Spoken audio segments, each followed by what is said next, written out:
Well, this is session 4 of our series, Influential Religious Personalities, that Dr. Bill and I kind of figured this would be a fun thing to do.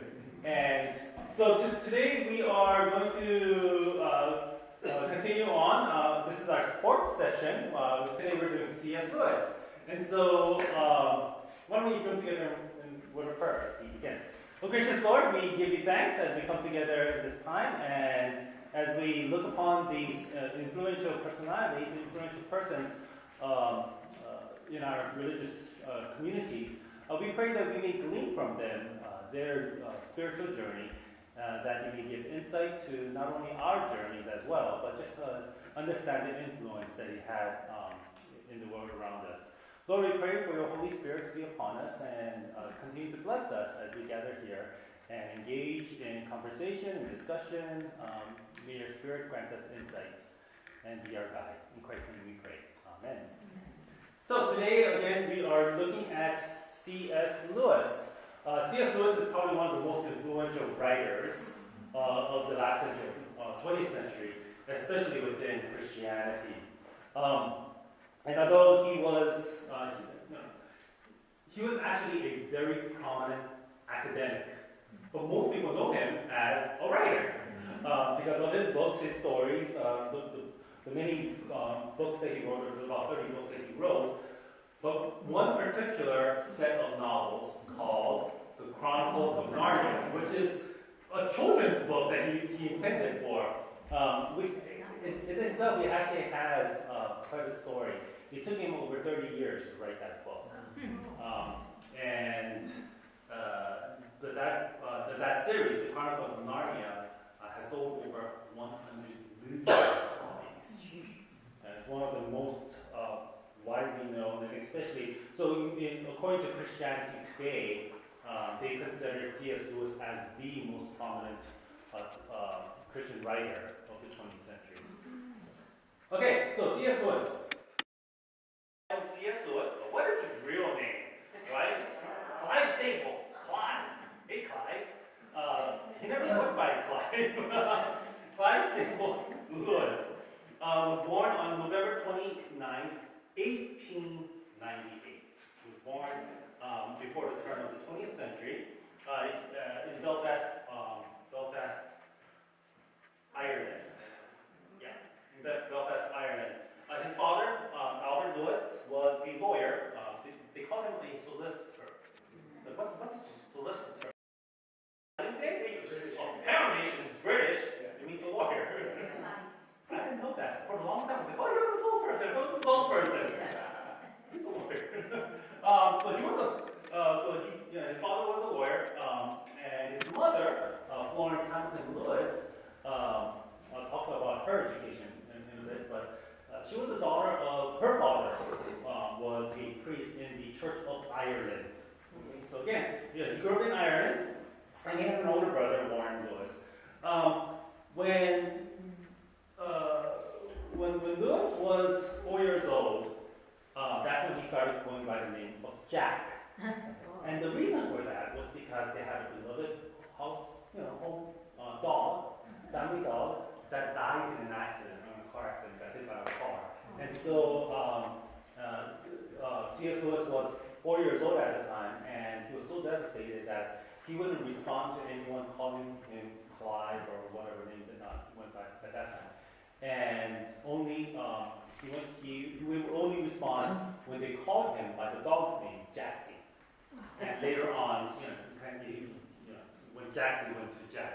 And so that's how, for most of his younger years, he went by the name Jack, and his close friends would call him Jack Lewis.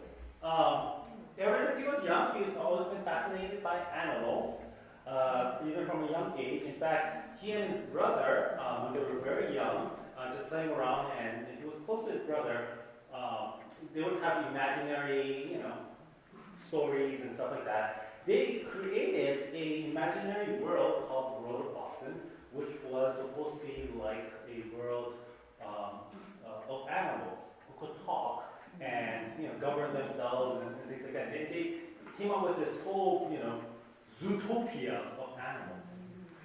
Kind kind of get an early taste of, oh, okay, so that's where all this, Chronicles of Narnia and a lot of his the fantasy books with animals talking. Yeah, he had that from very early on. His home was, he was a prolific reader. In fact, his whole family was a prolific reader. He was, at his young age, he was educated at home. His mother, Flora, or Florence, but she went by Flora, graduated from the Royal University of Ireland, which is now Queen's University in Belfast. Which was, again, if you think about the timing, the date, he was born in 1898, so his mother would have graduated, had a degree from the university in the 1800s. Very rare. So both his mom and dad were very much educated, and he describes that he grew up in a home where there were books everywhere. He says there were books in the study, books in the dining room, and the great bookcase on the landing, books in the bedroom, books piled as high as my shoulder in the attic, books of all kinds. So it's familiar. It sounds familiar. So what happens when you live in academic homes? So he went, from a very early age, was very much surrounded by reading books, academia, and just deeper thought. At the age of 9, his mother suddenly dies of cancer. And he was extremely traumatized by that. He recalls having a stomachache one night, and as a 9-year-old, he called out to his mom. And he called because he was having a stomachache in his bedroom, and she didn't come.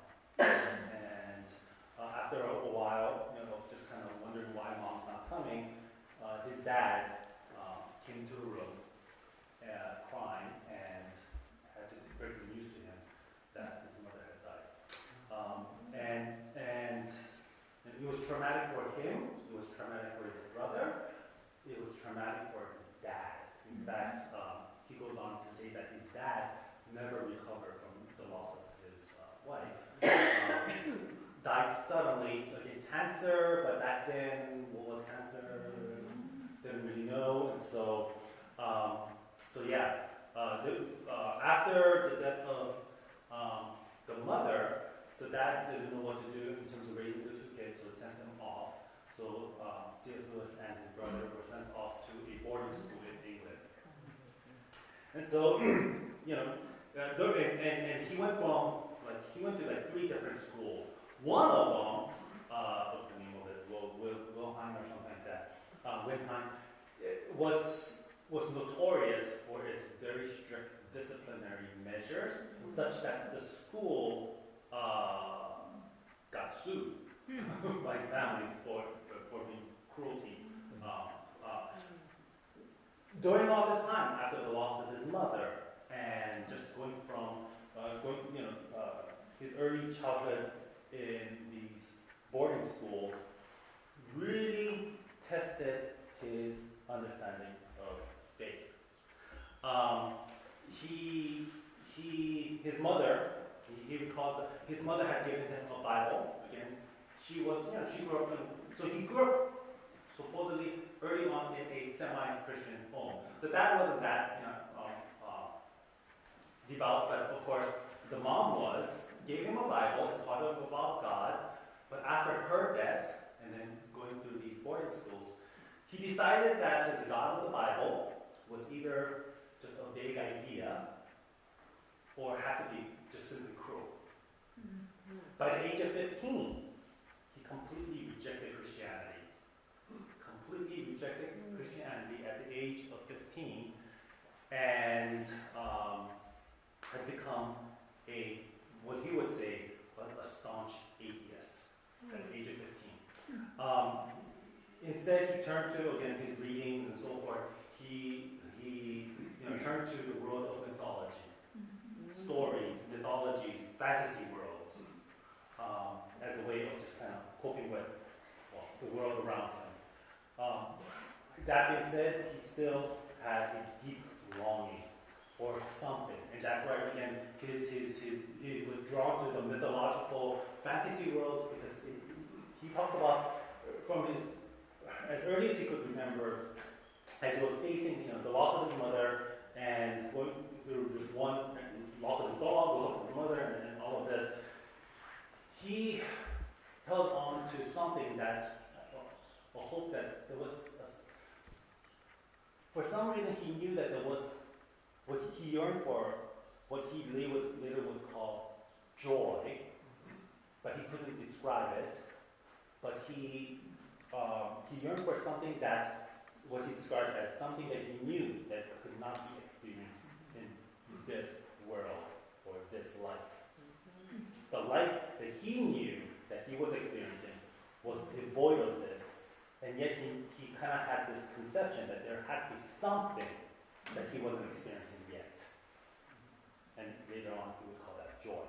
But yes, early on, so his wonderful childhood up to the age of 9 changed, loss of his mother, and then went through quite a bit of frustration, anger, and again, rejection of faith, rejection of God, rejection of religion. After high school, he was awarded. Okay. After high school, he was awarded a full scholarship to the University College in Oxford. So apparently, he was smart. He was educated. He was, but within the first few months of being in Oxford, I don't know in England. I don't know when school starts. September still. I don't know. But within the first couple months of being in Oxford, he got drafted into the British Army, and then he was sent to the front lines of France. You have to think about the time, right? This is like 1816, right? 1916, sorry, 1916. So this is World War I. And so he was sent to the front line, and he describes it, well, we all know World War I was one of those very horrific wars. Very little technology of how warfare worked, right? But because they had the artillery and bombs and guns and all of that, they said, 6,000 deaths per day. And he tells the story of how on his 19th birthday, so November of 1916, he was in the trenches in northern France, and the Germans were pushing forward, and the English were, they had responded with a barrage of artilleries. And then as the Germans were fighting back, they were trying to push forward, and he talked about how he was, he and the company that he was with were maneuvering through a minefield when all of a sudden a shell exploded next to him. And the friends that he had next to him died immediately, and he was covered in shrapnel. And he thought he was going to die, but he crawled his way until a medic picked him up, took him back, and it took him months of recovery. During that time, the war experience hardened his heart even more. And he says that his view about God and religion had completely, whatever, maybe a little hope that he may have had, completely gone. Saying that there could not be a God if there are such horrors of war and senseless death. And he writes about his friends and the company, they all dying, and just the corpses that he would just see one after the other. And so while he was recovering in the rehabilitating from his wounds, he suffered from very deep depression during his very long convalescence. After the war, or after recovering, he was released, released from the army, and he returned back to Oxford. So in Oxford, he graduated from Oxford, and then went on to become a fellow, and he ended up teaching in Oxford for the next, 29, 30 years or something like that. And during that time, he had some really good friends.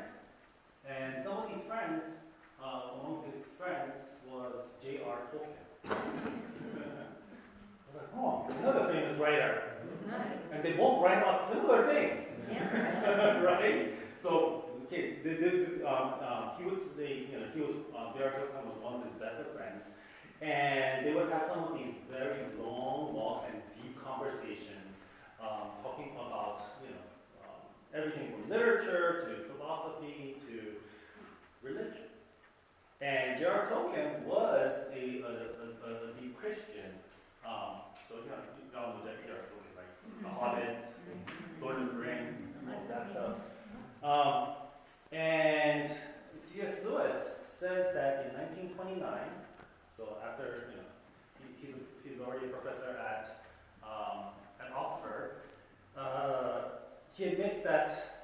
He admitted that in one of the conversations that he had with J.R. Tolkien one day, having these deep conversation, Tolkien kind of, in the logical conversation, he finally admitted, okay, there has to be a God, and that Christianity actually made more sense to him than there not being a God. And the reason he said that, so for C.S. Lewis, in order for him to come to faith, he said there are a couple of things, criteria that was important for him. One, that in order for him to accept any faith, that religion, whatever religion it would be, had to make sense. It had to be reasonable and logical, because he was a thinker, he was an academic. And he said that, and the biggest hurdle for him was the question of pain and suffering, okay? Because of his life. The experience that he had in his life, he had to have an answer. Why so much pain? War, losing his mother, and just the struggles in his in his childhood. He wanted an answer to why is there pain and suffering in the world. And as he contemplated all the religions, he realized that while it was easy, he said this, while it was easy to blame God for all the pain and suffering in the world, atheism has no answer to it. And he said, at least Christianity, whether it's a satisfying answer or not, at least it tries to answer it. Whereas in atheism, there is no answer. Or at least there's no hope that you can give through the question of why is there suffering and what's the purpose of pain in the world. And so one of the early books that he wrote was a book in 1940. He published a book called The Problem of Pain. Okay? Again, he's writing from his own experience, life. And he wrote this book, The Problem of Pain. And in this book, he talks about, where is it? Here it is. The problem of pain. And he says, when you start asking the question of what, and this is the great theodicy question of religion, right? If there is a God and God is all powerful, then why is there suffering or why is there evil in the world, right? That's the age-old question called theodicy. And what C.S. Lewis said was, well, that question is either of God's power, because the theology question is, if there is a God and God is all powerful, right? God can do something about it. If God cannot do anything about it, then, okay, what's the point? So yeah, that is why there's suffering, because God can't do anything about it. So he said that, it's a question of either of God's power or the definition of pain. And then he did say, 80% of all pain is due to human wickedness or human sin. It's caused by human people, right? So 80% of all the suffering in the world is caused by other people. And for him, he was not a Calvinist. He believed in free will, and so 80% of it was just caused by other people. So you can blame other people for it. Fine. How did he come up with that number? He just came up. There was no scientific study. But what he's saying is that, yeah, majority, right? More than majority, super majority, whatever, was caused by human sin. But the remainder, of it had to have a function. Because, if it's 20% or 30% or whatever the percentage was, at least the other part, so what he's saying is that he can't attribute every suffering to humanity, right? Because you still have things like earthquakes and natural disasters, right? And so, yeah, he's not saying that everything is caused by humans. But he does say that a lot of it is caused by humans. But then the question is then, well, what about the other stuff? And he says, well, the other stuff, or the other stuff that causes pain, the suffering actually has a purpose to it. And he says there's 3 functions to pain. One is that pain is an indicator that something is wrong. Right? And that's true. I mean, like, this morning, I was cooking breakfast for Daniel, and we have this induction oven. Okay, it drives me crazy. I mean, like, an electric stove, I know how that works. A gas stove, I know how that works. This induction thing, engineering-wise, I know how it works. But still, it just fools me because it's just a glass stove. There's no light that tells me that it's hot or not. And usually when you touch it, it's not hot. It just goes, I turn it on, water boils. And it's really weird. It's not really hot. But so after I cooked, Daniel, eggs and whatever, I was cleaning the top part because there's some splatters, and I didn't think that it was the glass is still hot, and so I had just a paper towel, and all of a sudden I just whoa! I could have a little blister, and so the pain was an indicator for me that don't do that, right? That something's wrong with. So that's what C.S. Lewis is saying. That the first thing about pain and suffering is that something is not right in the world, which is again a sense that to say that this is not utopia. The world, a lot of times people will just say, you know what, I don't want to deal with the suffering and the hardships of the world, so I'll just live in my own little bubble. And pain is a way of helping us understand that the world is not utopia. There is something wrong in the world. The second thing he says is that the second function of pain is to shatter the illusion that human beings, that we can be self-sufficient. That by our might, that we can create a perfect world. That there will always be suffering. There will always be struggle. Even the best of our efforts always, our best of efforts, there's always someone that's left behind with suffering. Okay, so like the first one, it is an indicator that something's still wrong, but it is also an indicator that we cannot create either a world that's a world without pain, or we ourselves in our own lives cannot try to live a life that's devoid of pain. That means we ourselves are not God. That's what he's saying, right? That's the second function of pain. And the third function, which is also interesting, he says, pain gives opportunity for heroism. So in other words, when there is pain, he says more often than not, or from his observation and experience, something happens. There's a goodness in humanity that just kind of steps forward.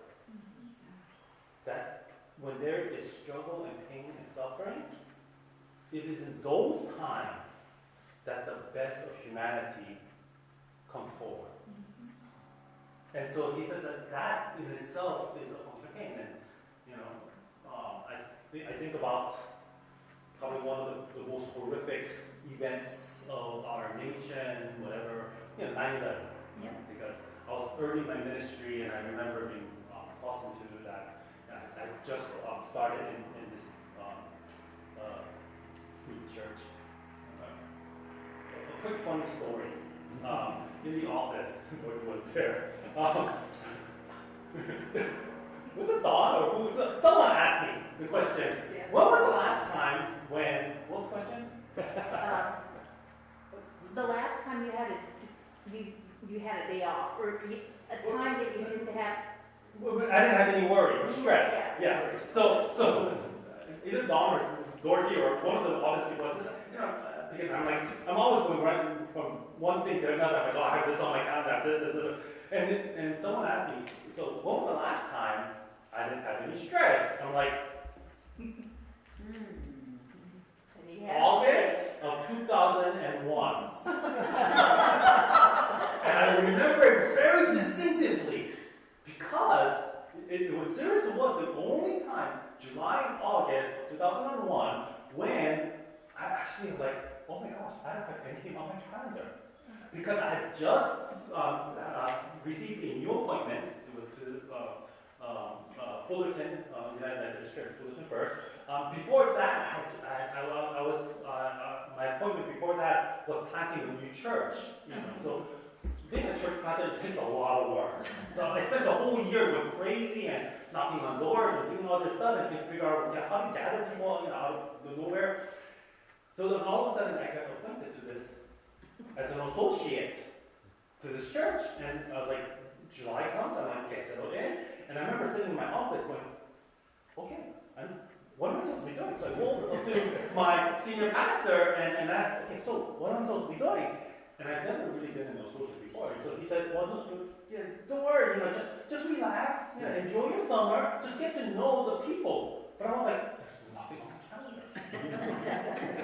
And then September came around. Of 2001. Yeah. And all of a sudden we went from nothing on my calendar to everything. And I remember in 2001, of course, we all remember, September 11th, 2001, and the world was turned upside down. And we can say, yes, that tragedy, human, right? Because human caused it. But at the same time, with all the suffering and, building collapsing, and all of that, you remember what happened the days right afterwards? People came together. People were actually Amazing. I mean, when was the last time you saw people, there was no political agendas of, I'm this or that or blah, blah, blah.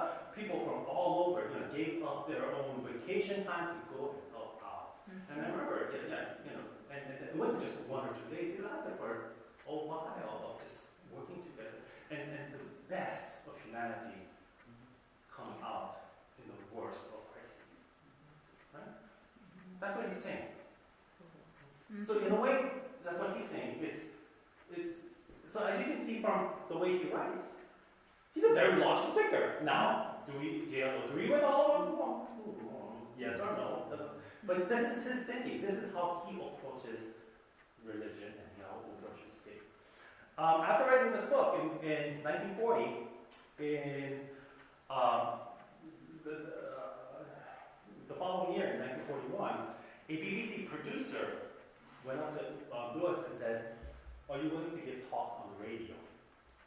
And he started giving talks.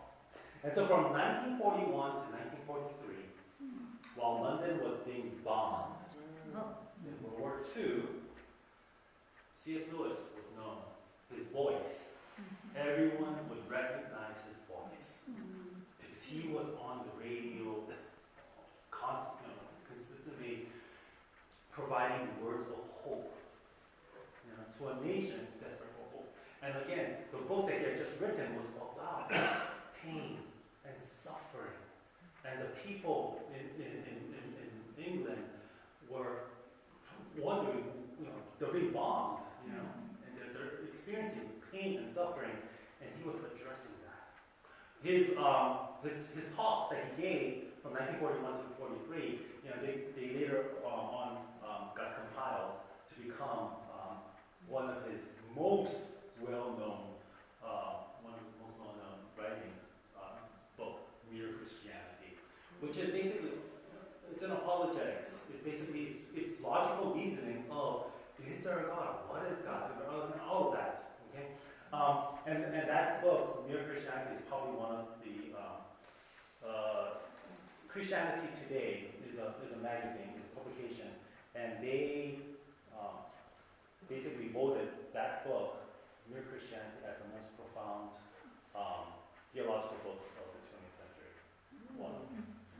So, C.S. Lewis, he lived in this little house on top called the Kilns during his time.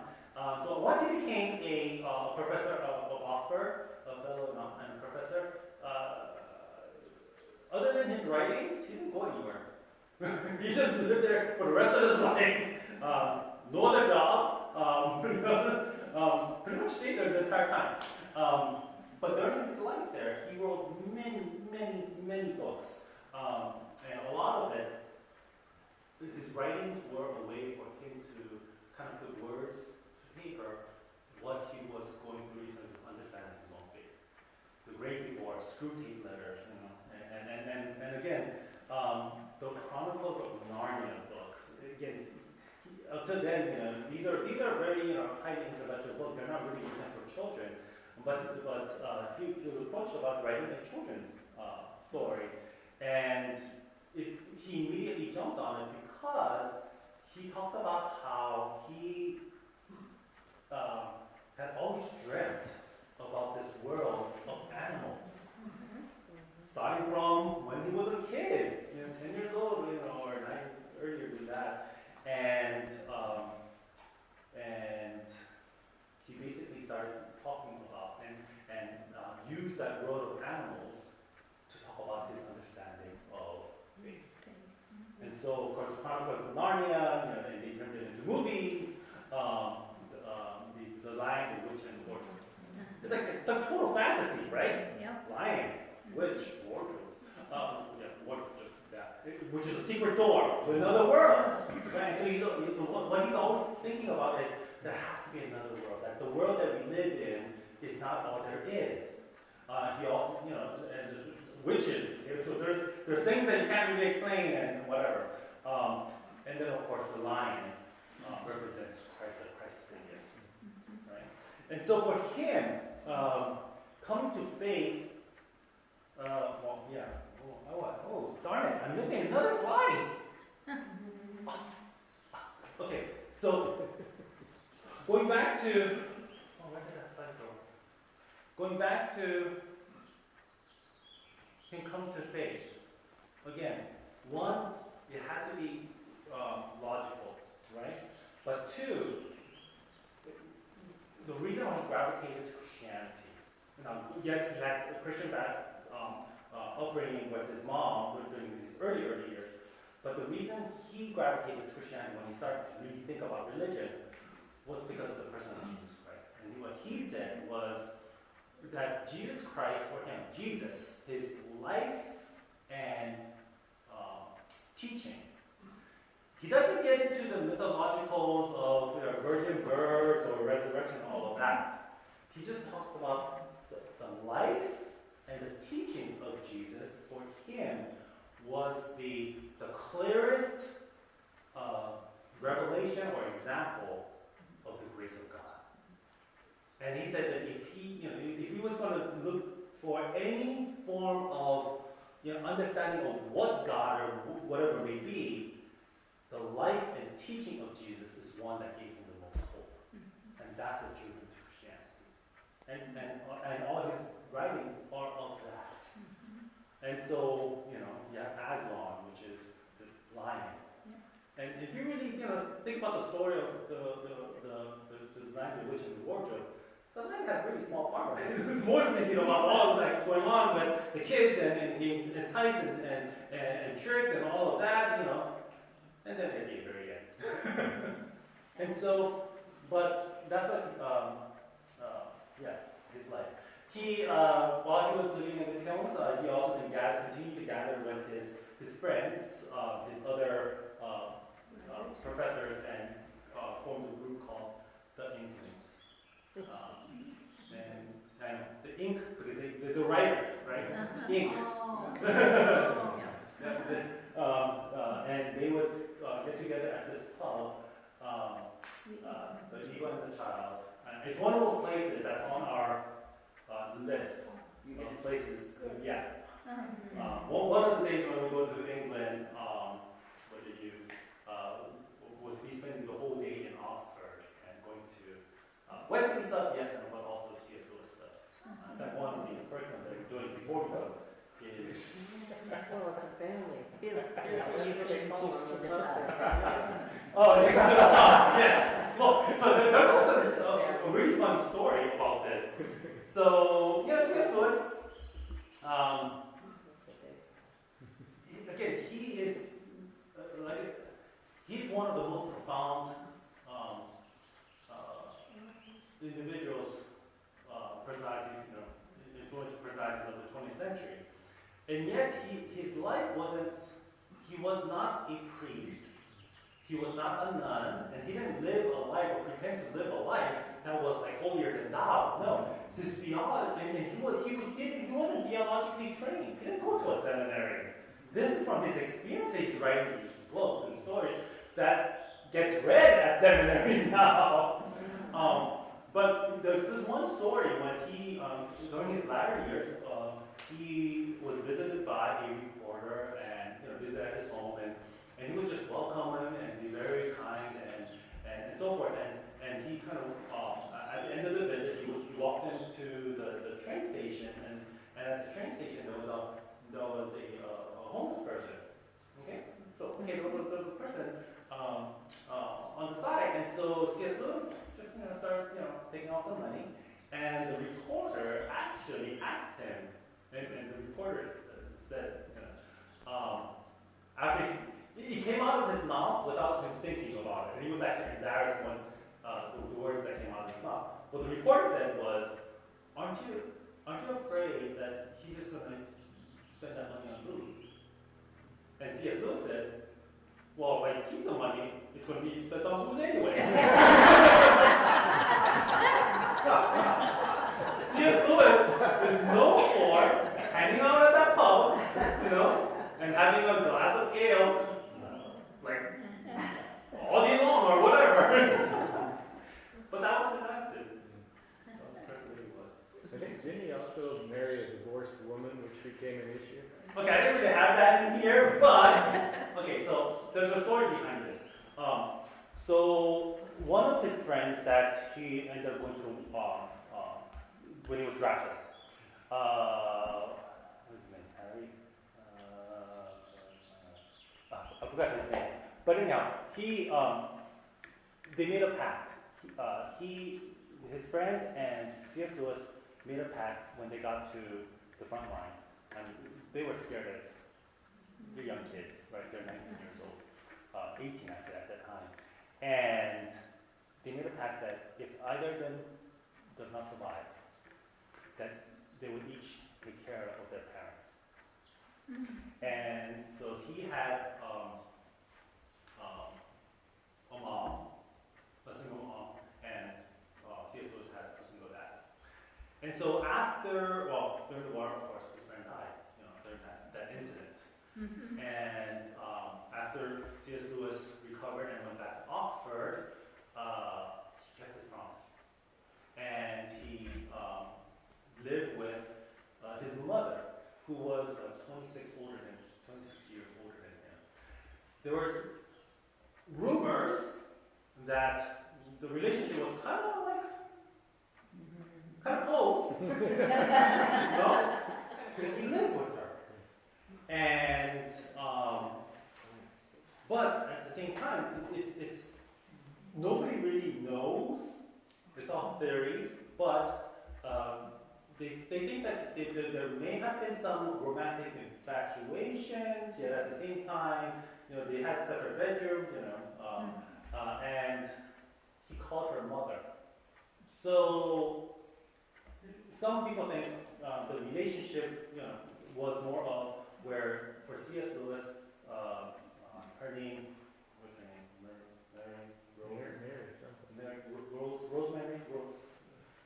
Rosemary, or something like that. That she kind of filled that void for him of him missing his mom. At the same time, they said that she was a very attractive 46-year-old or whatever. And so, anyway. He did get married afterwards, though. He did get married afterwards. He took care of her until she passed away. And later on, at one point, there were like 3 women living in that house and him. Yeah. So, who knows? But, stay with it. And then at one point, he does get married. And that marriage, he said that was the most happiest 3 years of his life. So, he did get married, loved his wife for about 3 years. Why only 3 years? She died of cancer. She dies of cancer. She did? Yeah, his wife. And so, time and time again, he's struggled with tragedies. And for one who struggled with these tragedies, his faith comes out of that. C.S. Lewis died on November 22nd, 1963. And Bill was like, I know that date. And C.S. Lewis's death, it was mourned by Christians throughout the world. However, it was overshadowed by another prominent person's unfortunate passing. So C.S. Lewis, by the end of his age, and he was only 65. But he developed, he had kidney disease and he had renal failure, and just before he passed away, he went into a coma, but he woke up, and then, but this slowly, gradually faded and died on November 22nd, but what was it? Who died first? C.S. Lewis died, what did it say, 55 minutes before the assassination of JFK. And so C.S. Lewis's passing was just kind of, and then something else was on the news for like. Yeah. So yes, and some people have written about how on that day, that was one of the most tragic days, that this C.S. Lewis, one of the most prominent influence Christians, died on the same day as a political leader who was also gave a lot of hope to nations, and not just America, but to other nations. And he was one that was, and so on that day, 2 people who were so profound in being really bearers of hope had died. Well, that's all I have about C.S. Lewis. Did he ever see his father? Huh? Did he ever have a relationship with his father ever? Very distant after he went off to boarding school and went to war. Yes, the father kind of lived until his old age, and there were some connections after he came back from the war and so forth. But actually, in fact, while he was so that story about the mother was while he was still a student in Oxford, and so the father still paid for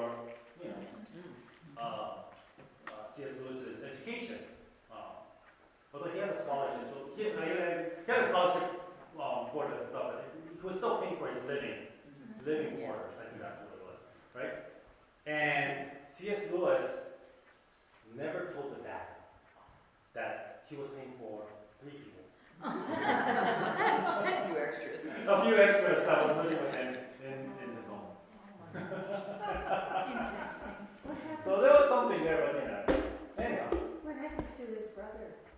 His brother died much later in like 1973 was when he passed away. So I guess a few years after Lewis, and he's not well known in terms of being a writer, but they kept in touch and stuff. He was there with his brother when Joy died. Joy. That was his wife's name. Yes, that's right. And his brother was very helpful. The killings. The Lion, the Witch, and the Wardwell is a good way of getting Christianity into our schools as children read that. And it's interesting because there's one, and they have, So the way he writes his books is that it's very subtle and it's and as a professor of at Oxford, he was a literature professor. He wasn't a Bible professor or a religious studies professor or whatever. He was a literature professor, and his primary emphasis, his specialty was allegories. because it's that you know. Yeah, stories, allegories. And that's why his writings have all these allegorical connections to the Christian faith. But there's a lot of writers. When you read the books and read into them, a lot of writers have a Christianity. Right. Over Yeah. time. Or their faith kind of comes out In that the writing. works. Yeah. It does.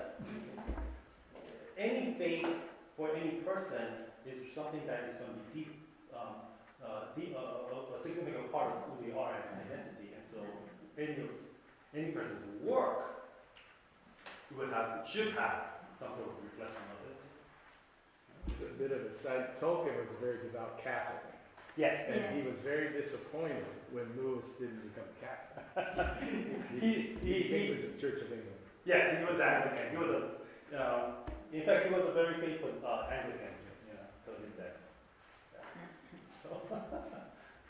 Also, when you talked about opportunities for heroism, I think it's not only being a hero for others, but you hear of people that have fatal diseases or things happen to them that are very tragic, and they then, come to they then recognize what's important in life and put aside the shallow things, Right. and they become kind of within themselves. Within themselves, yeah, a hero, yeah. The trial, the suffering becomes a wake-up call, for themselves. So yeah, and I was actually thinking, one of these days maybe we should do book studies on some of his books. But the fact that this was one of his first books that he actually published was significant because of his life, what he was dealing with. And again, the three functions, right? It's an indicator that something's wrong, and it's a way to remind ourselves that we are not God, and that always see it as an opportunity. He wouldn't call himself an optimist. In fact, during after the war, or after being casualty of war, he considered himself a pessimist in life, and very much fell into depression. There's a theater company, I think it's in California, and I know they put their plays on here, in Southern Cal, the Screwtape Letters. Screwtape Letters Yeah. and the Great Divorce. Uh-huh. It's made into plays, and it's an interesting opportunity. There you go. I used to have the Screwtape Letters. I wonder if I still do. And yeah. So not only was C.S. Lewis a prolific writer of these books, but he was also very prolific in responding to people, anyone that wrote him letters. In fact, what some people have said was, as a famous writer, you get, letters or emails, or not emails, but just letters, right? And for him, it wasn't a matter of right or wrong. It was just his thing. He would always respond the day that he received a letter. So in other words, there was a term for that, like something about something about the date that he receives the letter is the day that is going to be postmarked in the response.